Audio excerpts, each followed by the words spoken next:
2004 সালের পর থেকে মালয়েশিয়া দাঁড়িয়ে গেছে, সিঙ্গাপুর দাঁড়িয়ে গেছে, আর 54 বছরে আমরা দাঁড়াতে পারি নাই। কারণ এত চোর থাকলে আপনি দাঁড়াবেন কি করে? ওদের দেশে শুধু পাহাড়, সাগর আর বালি, মরুভূমি, পাথর, তাছাড়া কিচ্ছু নেই মালয়েশিয়া। অথচ তারা আজ দাঁড়িয়ে গেছে। কি পরিষ্কার পরিচ্ছন্ন সিঙ্গাপুর! এ রাজবাড়ী জেলায় মাথা ও মাথা কয় কিলো হবে ভাই? 60 কিলো হবে না? 60-70 কিলো হবে মাথা ও মাথা। একটা জেলা বাংলাদেশে এরকম জেলা আছে 64টা, তাও রাজবাড়ী মনে হয় ছোট জেলার ভেতর একটা। আর সিঙ্গাপুরে এই মাথা ও মাথা মাত্র 42 কিলোমিটার। বাংলাদেশের একটা জেলার পরিমাণও জায়গা নেই, অথচ বিশ্বে 257টা দেশের ভেতরে সিঙ্গাপুর এখন 10 নম্বরে আছে। কোথা থেকে কোথায় চলে গেছে, অথচ 24 বছর আগে, মাত্র 2004 সালে 21 বছর আগে, 21 বছর আগে ওই মানুষগুলো মাছ ধরে খেত। জুলা বলে না, জুলা জেলে ছিল, কারণ চারিদিকে সাগর আর এটা একটা দ্বীপের মতো। এই জেলেরা আজ কোথায় পৌঁছিয়েছে? টাকার মান কত! আর আমার এই চোরের কারণে আমরা এই জন্যে মারুফ শব্দের ব্যাখ্যা বলছি ভাই। আদম নবী নিজে ক্লাস করছেন ছাত্র হয়ে। শিক্ষক এই সিরাজ ভাই না, শিক্ষক আব্দুল হাই না, শিক্ষক আমির হামজা না, শিক্ষক কে? আর জায়গাটাও রাজবাড়ী মালিয়াকান্দি না। জায়গা কোথায়? আপনার কি একবারও মনে এসেছে যে এত বড় একটা গুরুত্বপূর্ণ ক্লাসে, যেখানে আল্লাহ শিক্ষক, নবী একজন ছাত্র, জায়গা ক্লাসরুম জান্নাত? মালয়েশিয়া বিশ্ববিদ্যালয়ে, আমেরিকার বিশ্ববিদ্যালয়ে যদি এইরকম উন্নত জায়গায় ক্লাস নেওয়া হয়, তা আল্লাহ জান্নাতে কি ক্লাস নিতে পারেন? আমাদেরকে সারা জীবন বলেছে যে আল্লাহ নাম শিখিয়ে দিয়েছে, আর আমরা বলি হ্যাঁ নাম মানে এই বেগুন, পটল, আলু, ঝাল, পেঁয়াজ, বাঁশ, এই জন্য বাঁশ দেয়। এসব জিনিস শেখানোর দরকার হয় না। ওখানে শিখিয়েছিলেন সমস্ত ন্যায় এবং অন্যায়ের যত মানদণ্ড আছে, সব মানদণ্ড এক ক্লাসে আল্লাহ শিখিয়েছিলেন। কত মানুষ আমরা এখানে হাসি বসে আছি, নামাজি বসে আছি, নিজের আপন বোন গরিব, এজন্য পরিচয় দেয় না। আর রাজবাড়িতে ওই ধর্মীয় বোন পাতিয়েছে, ধর্ম বোন, সেখানে মাসে 3 বার করে যায়। কথা বলেন না কেন? আপনি সফল হতে চান, কোরআন থেকে এই থিওরিগুলো নেন। এতিমাংদা মাকরাবা, এতিমের পাশে যারা নিকট আত্মীয়র ভেতরে যারা মিসকিন এতিম, এদের পাশে আপনি দাঁড়াবেন। আও ইতামকে আও মিসকিনাংদা মাতরাবা, যারা অসহায়, ধুলি মলিন, যে সমস্ত মানুষ ক্লান্ত শ্রান্ত, এই মানুষের পাশে আপনি দাঁড়াবেন। এই যে ডিগ্রি চলছে এখন, 45 ডিগ্রি, 49 ডিগ্রি চলছে। এই বাংলাদেশে কত টাকাওয়ালা মানুষ আছে, কই আমরা তো দেখি না যে অন্তত 500 ব্যাগ স্যালাইন, 2000 ব্যাগ পানির বোতল, একটু শরবত নিয়ে তাদের সামনে একটু দাঁড়িয়েছে, কই পাই না। কিন্তু সারা বাংলাদেশে আমরা কিছু কিছু মানুষকে এই কাজটা করতে দেখেছি। এই গরমে আমার কুষ্টিয়াতে আমি পেয়েছি, নিজের সংসার চলে না, এর বড় 10টা বোতল পানি, 10 ব্যাগ স্যালাইন, 10টা কোকের বোতল নিয়ে এই রিকশা চালক, অসহায়, ধুলি মলিন, মাত্রবা মানে ধুলি মলিন, যাদের চেহারা দেখলে আপনার মায়া লাগবে, এরকম মানুষের কাছে মুখে খাবার তুলে দিচ্ছে। সুম্মা কানা মিনাল্লাযীনা আমানু ওয়া তাওয়াসাউ বিস-সাবরি ওয়া তাওয়াসাউ বিল মারহামা উলাইকা আসহাবুল মাইমানা। এদের আরো কিছু কাজ আছে, তারা ঈমান আনে, সৎ কাজে তারা আদেশ করে এবং ধৈর্যের পরিচয় দেয় নিজেদের কাজকর্মে। শুধু ধৈর্যের পরিচয় দেয় না, নিজেদের ভেতরে রহম দিল হওয়ার মতো ধৈর্য সহ্য তৈরি করে। পরস্পরকে একে অন্যকে তারা উপদেশ দেয়, আদেশ দেয়। উলাইকা আসহাবুল মাইমানা, এরাই হচ্ছে ডানপন্থী, সৌভাগ্যশালী, সফলতা লাভকারী। বলেন সুবহানাল্লাহ। এই গুণগুলো আল্লাহ পাক কোরআন থেকে সাহাবা একরামকে দিয়েছিলেন। আমরাও সব পথে নেই। আপনি এই মারুফের সাথে পরিচিত, আবার বলছি, নিজে আছেন কিন্তু মারুফ আপনি করেন না। যারা মারুফ এই 7টা কাজ করে, ওয়ানহাউনা আনিল মুনকার, আর অন্যায় কাজে যারা বাধা দেয়। অন্যায় কাজে নিষেধ করার কথা না, বাধা দেওয়ার কথা আছে। নিষেধ করার বাধা দেওয়া এক। বলেন নাহা শব্দের শাব্দিক অর্থ ব্যারিকেড দেওয়া। এই যে রাজবাড়ির যে নদী স্রোত চলছে, আব্দুল হাই আর আমি যদি যে বলি এই নদী পানি বন্ধ হয়ে যা, হবে? এটা বন্ধ করার জন্য বেড়া দেওয়া লাগবে, বাঁধ দেওয়া লাগবে। কথা বলেন না কেন?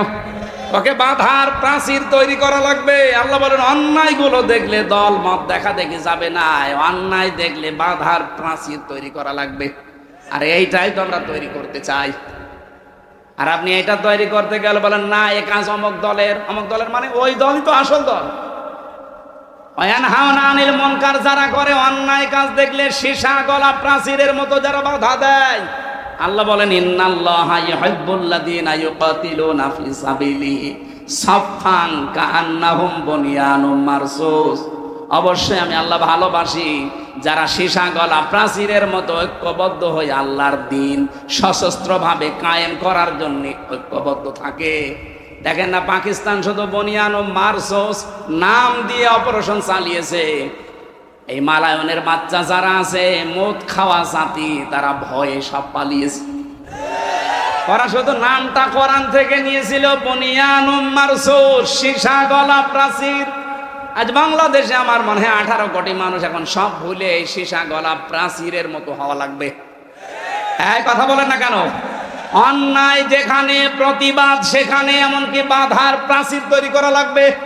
2-5টা করে দেখেন, কেউ এই দেশে আর অন্যায় করতে সাহস দেখাবে না। কারণ মায়ের আগে ভূত বলায়।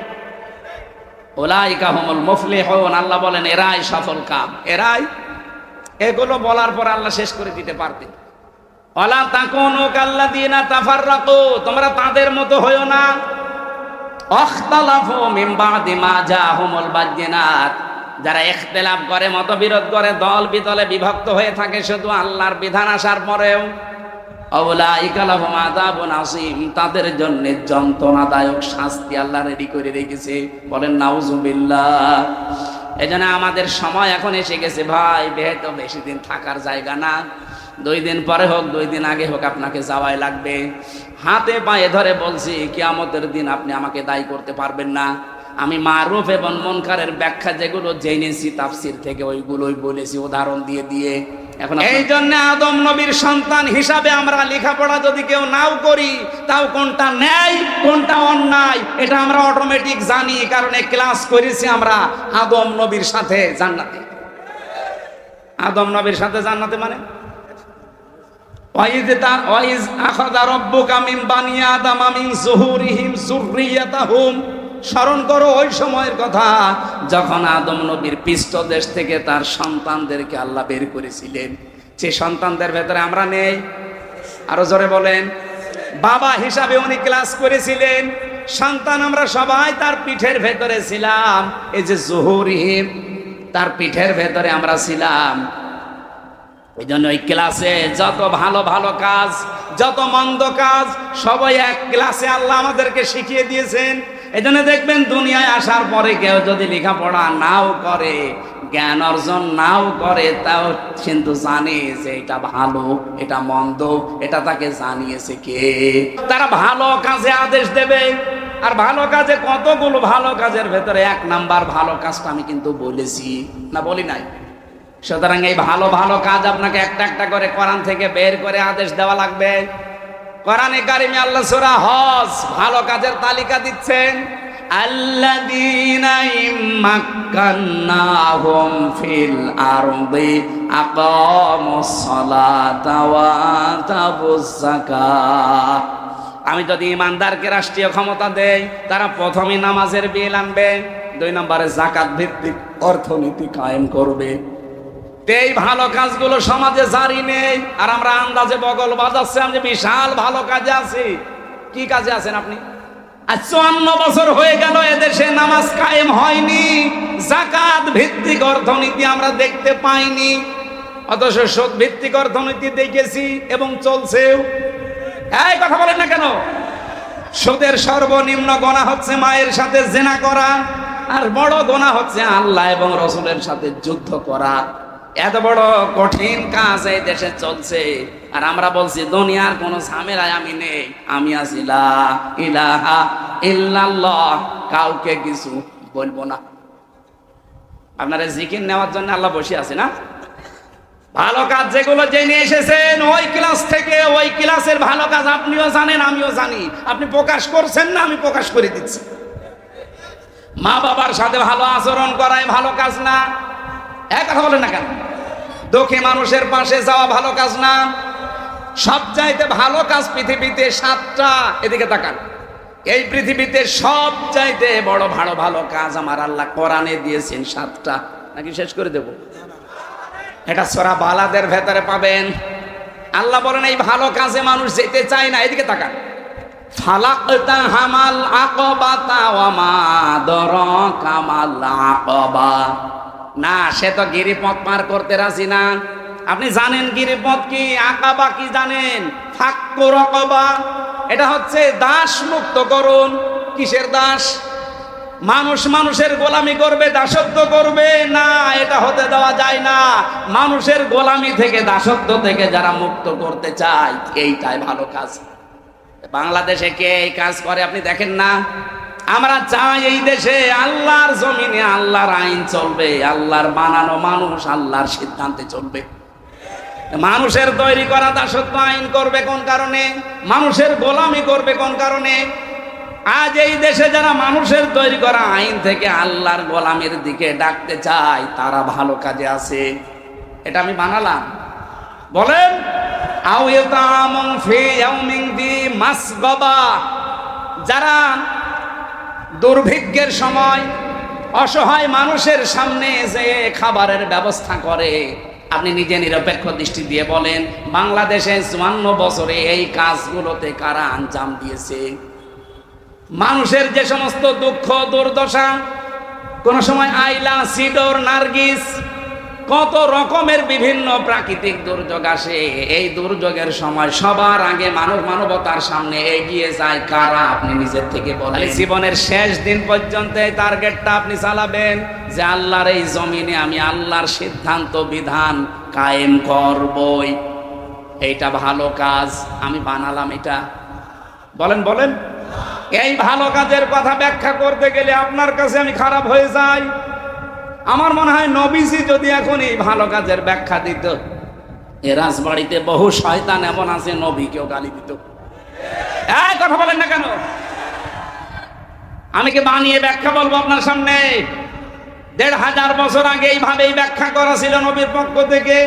যুগে যুগে সাহাবায়ে কেরাম যারা তাফসীর কারক, তারা এইভাবেই লিখেছেন যে যালিকুম খায়রুল লাকুম, এইটাই ভালো কাজ। আমি আপনি না বুঝলে কি হবে? সাহাবীরা এই আয়াতের ব্যাখ্যা বুঝেছিল কি? হযরতে মুআয আর মুআবিজের দিকে তাকান। তারা মাত্র 11 বছর আর 13 বছরের ছেলে। তারা এটা যে ভালো কাজ, আল্লাহর জমিনে জিহাদ করা, দিন কায়েমের জন্য সর্বাত্মক চেষ্টা করা, এটা যে ভালো কাজ, বয়স হয়নি, মাপে যায় না, তারপরও তারা চেষ্টা চালিয়েছে।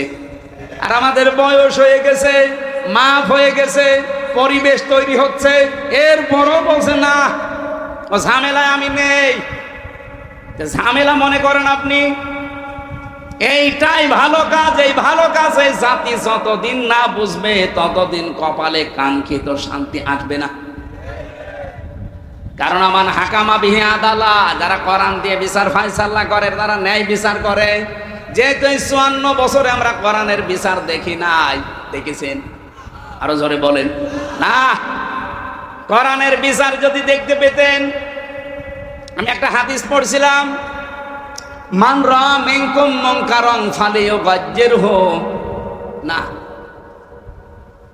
মান ক্বারাআল কুরআনা ফাস্তাযহারাহু ফাহাল্লা হালালাহু ওয়া হাররামা হারামাহু আদখালাহুল্লাহুল জান্নাহ। নবীজি বলেন, যে ব্যক্তি কোরআন পড়ে আর কোরআনকে এজহার করার জন্য চেষ্টা করে। এজহার মানে, অনেকেই বলে যে এজহার মানে স্পষ্ট করা। কে বলেছে আপনাকে?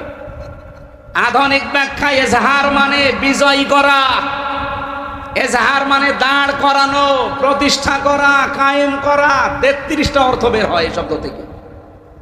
আমরা যদি কোরআন পড়ি আর কোরআনকে যদি এজহার করার জন্য, বিজয় করার জন্য যে যেখানে আছে ওখান থেকে চেষ্টা চালাই, তাহলে কি হবে? পরবর্তী শব্দে আল্লাহর নবী বলেন ফাহাল্লা হালালাহু ওয়া হাররামা হারামাহু, হালালকে হালাল জেনে যদি ছেড়ে দেয় আর হারামকে হারাম জেনে যদি ছেড়ে দেয়, হালালকে হালাল জেনে আঁকড়িয়ে ধরে আর হারামকে হারাম জেনে ছেড়ে দেয়, ও ভাইরা, যতদিন কোরআনের বিধান কায়েম দামে এই দেশে না হবে ততদিন হারামকে হারাম জানার পরও আপনি ছাড়তে পারবেন না।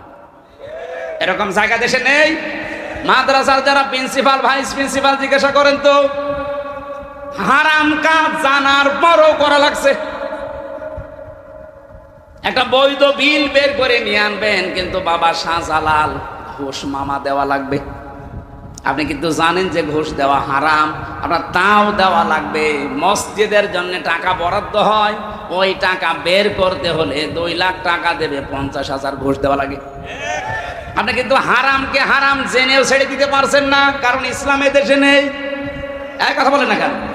এই জন্য যতদিন এই দেশে দিন কায়েম না হবে, যত বড় ফেরেশতা এই দেশে বাস করুক, ও হালালকে হালাল জেনে আঁকড়িয়ে ধরতেও পারবে না, হারামকে হারাম জেনেও ছেড়ে দিতে পারবে না। এই জন্য কোরআন শুধু পড়লেই হবে না, কোরআন বুঝলেই হবে না, কোরআন মানলেই হবে না, কোরআন যেন মানুষ মানতে পারে সেই ব্যবস্থা করা লাগবে।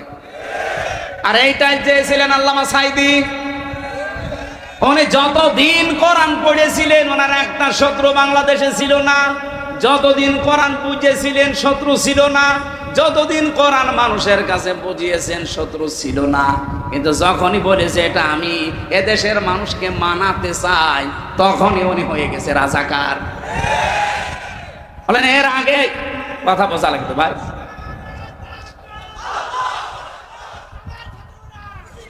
এই কথা শুনুন ভাই, আমি একটু শেষ করি।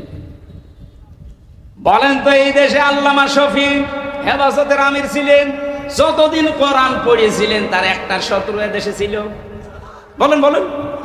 যতদিন কোরআন বুঝেছিলেন শত্রু ছিল, যতদিন কোরআন ব্যক্তিগত আর পারিবারিক জীবনে মেনেছিলেন একটা শত্রু ছিল। তো যখনই বলেছিলেন না, এ কোরআনের বিরুদ্ধে কোনো সিদ্ধান্ত আমি নিতে দেব না, নবীকে গালি দেওয়া কোরআনের বিরুদ্ধে। আসতে বলেন, উনি যে 13টা দফা দিয়েছিলেন তার ভেতরে এটা ছিল যে নবীকে গালি দিলে তার ফাঁসি দেওয়া লাগবে। এক কথা বলেন না কেন? সাতেমে রাসূল যারা আল্লাহর নবীকে যারা গালি দেয় এদের তাওবাও কবুল হয় না, সুতরাং ও তো জাহান্নামে যাবে, ওরে দুনিয়া থেকে আগে কতল করেন।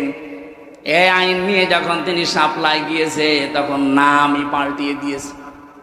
নাম পাল্টিয়ে কি দিয়েছে? তেতুল হুজুর। অনেকে তেতুল হুজুর ছিলেন। এদেশে বহু মানুষ আমরা আজ দেখি আমাদের নাম পাল্টিয়ে দেয় শুধুমাত্র একটা কারণে, হামজা যতদিন কোরআন শুদ্ধ করে পড়বে কেউ আমাকে কিচ্ছু বলবে না, যতদিন আমি নিজে বসবো আমার সমস্যা নেই।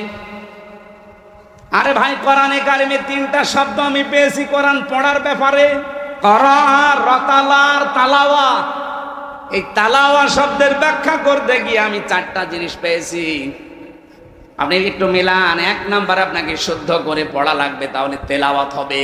2 নম্বরে ওটা বুঝতে হবে, তাহলে তেলাওয়াত হবে। 3 নম্বরে ওটা যতটুকু বুঝলেন আপনার ব্যক্তিগত আপনার পারিবারিক জীবনে যতদূর আয়ত্তে আছে মানা লাগবে, তাহলে তেলাওয়াত হবে।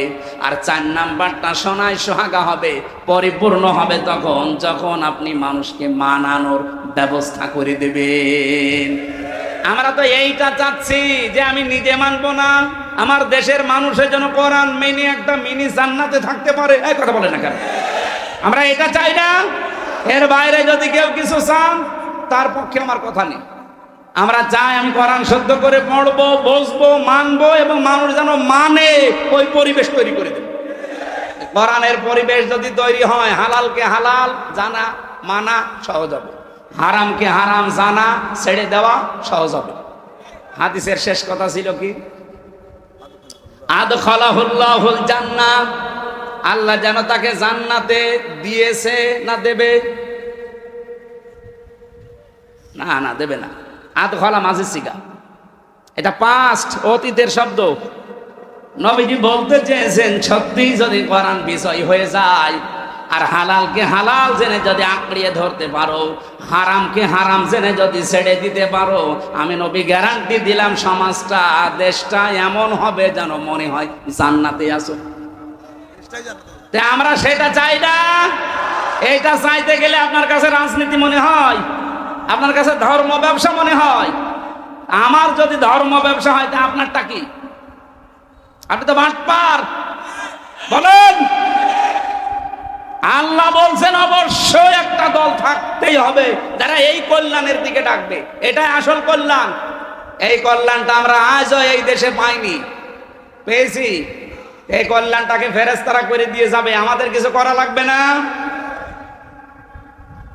এ কল্যাণ যদি আসে, এই দলের আরো কয়েকটা কাজ আমার আল্লাহ দিয়েছেন। ওয়ায়ামুরুনা বিল মারুফি ওয়া ইয়ানহাউনা আনিল মুনকার। রব্বুল আলামিন বলেন তারা ভালো কাজে আদেশ দেবে। শব্দের দিকে খেয়াল করে, বাংলাদেশে ভালো কাজের আদেশ আছে না অনুরোধ আছে? অনুরোধ। এদেশে ভালো কাজের আদেশ নেই, অনুরোধ আছে। কারণ আদেশ দিতে হলে চেয়ারে থাকা লাগে। আপনি কোন চেয়ারে আছে বলেন? আপনি যে আদেশ দেবেন আপনার পেছনে কোনো ব্যাকআপ আছে? কিছুদিন আগে আমি যে জেলখানায় গেলাম 3 বছর আগে 20 সালে, ওই সময় আমার গ্রামে একজন জেনা করেছিল। নারী পুরুষ দুইজনে বিবাহিত, ধরা পড়ে গেছে, সাক্ষী প্রমাণও আছে। আমার কাছে গ্রামের লোকজন বসে, হুজুর ফতোয়া দেন, কি করব?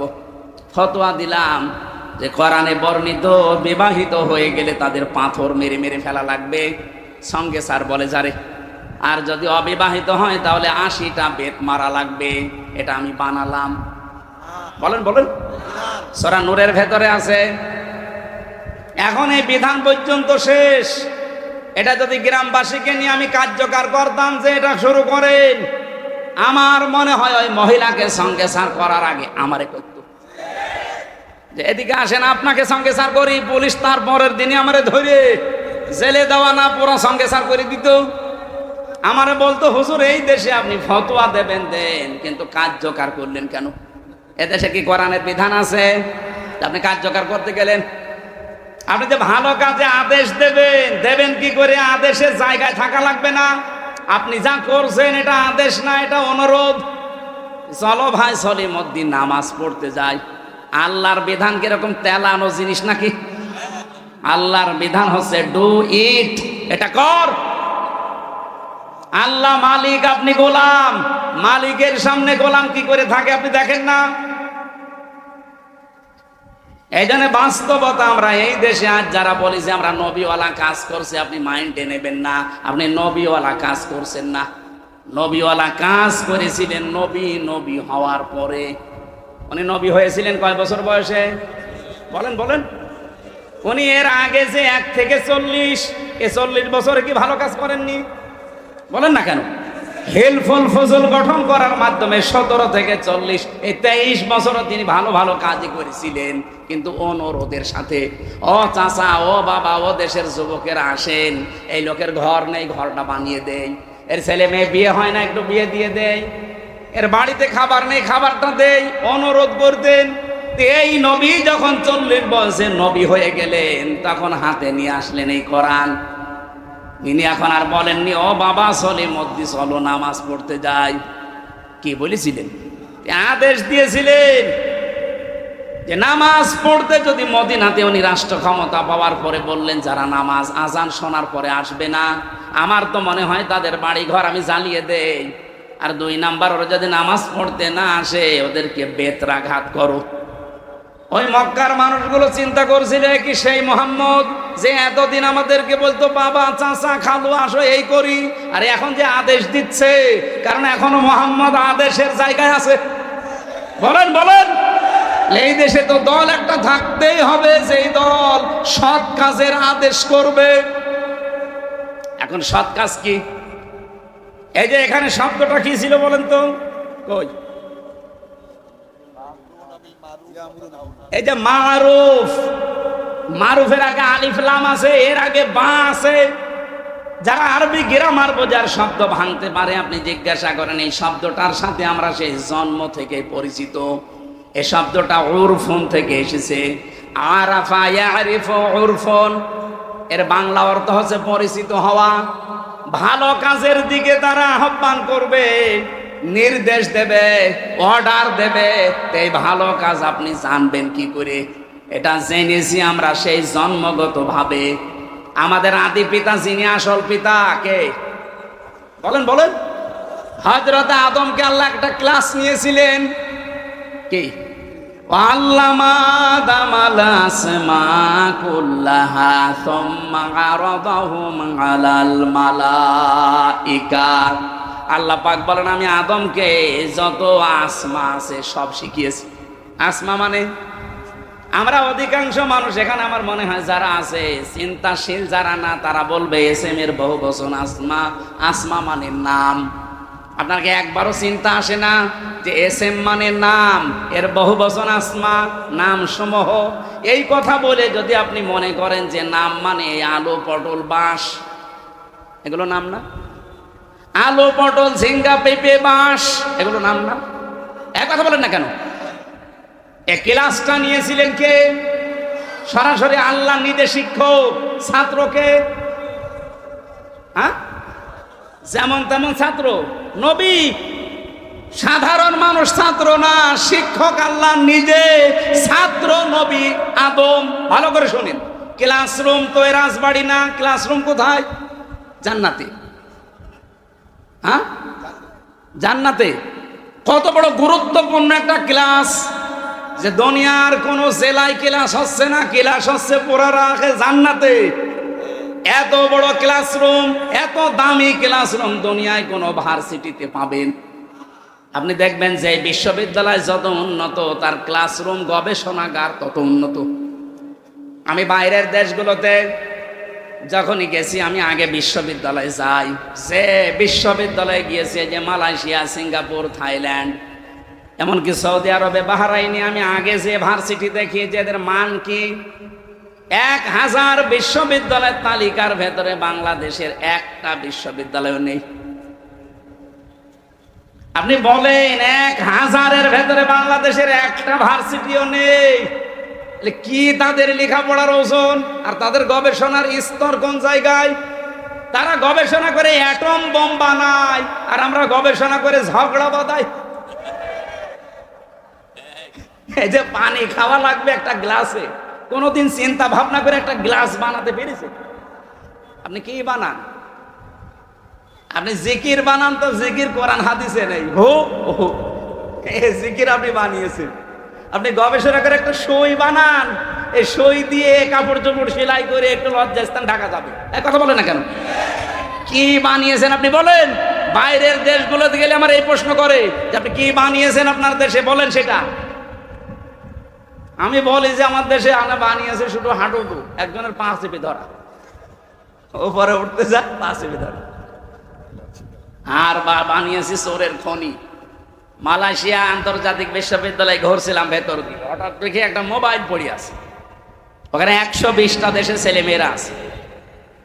থাইল্যান্ডের একটা ছেলে ইংরেজিতে আমারে বলছে, ওস্তাদ বলে ডাকে, ওস্তাদ এই যে মোবাইলটা পড়ে আছে, এখানে যদি বাংলাদেশের আর ভারতের কোনো ছেলে মেয়ে না যায় তো কিয়ামত পর্যন্ত এই মোবাইল এখানে পড়ে থাকবে, কিন্তু ভারতের আর বাংলাদেশের যদি কেউ এর পাশ দিয়ে যায় গায়েব হয়ে যাবে। আপনি কি বানাচ্ছেন? আপনি চোর বানাচ্ছেন।